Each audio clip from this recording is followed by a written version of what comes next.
વડોદરાના શિનોર ખાતે બીજેપીની મહત્વપૂર્ણ પરિચય બેઠક યોજાઈ હતી। જિલ્લા પ્રભારી ઋત્વિજભાઈ પટેલની ઉપસ્થિતિમાં યોજાયેલ આ બેઠકમાં મોટી સંખ્યામાં પક્ષના હોદ્દેદારો અને કાર્યકર્તાઓ હાજર રહ્યા હતા।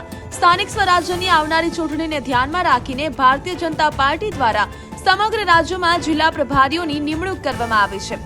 વડોદરા જિલ્લા પ્રભારી તરીકે ઋત્વિજભાઈ પટેલને જવાબદારી સોંપવામાં આવી છે। આ અંતર્ગત શિનોર ખાતે તાલુકા પરિચય બેઠક યોજાઈ હતી, જેમાં મુખ્યત્વે કાર્યકર્તાઓને ચૂંટણી માટે સજ્જ બનાવવાનો અને આગામી કાર્યક્રમોને યોજના ઘડવાનો ઉદ્દેશ રહ્યો હતો।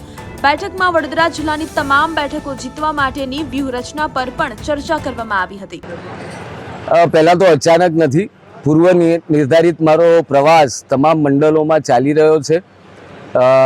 લગભગ આ મારું વડોદરા જિલ્લાનું એ 7મું મંડળ છે, જેમાં પ્રભારીની નિયુક્તિ થયા બાદ સંગઠનાત્મક પ્રવાસ છે। અને આગામી સમયમાં જ્યારે સ્થાનિક સ્વરાજની ચૂંટણીઓ આવી રહી છે, ત્યારે કાર્યકર્તાઓને જે અમારા કાર્યકર્તાઓ 24 કલાક 7 દિવસ સક્રિય હોય છે, એમને ચૂંટણી મોડમાં લાવવાની જરૂરિયાત નથી હોતી, છતાં પણ એક રીતે ચૂંટણી માટે સજ્જ કરવા અને આજથી જ ઇલેક્શન મોડમાં લાવવા માટેની એક આયોજનની બેઠક હતી। આગામી કાર્યક્રમોના આયોજન માટેની બેઠક હતી।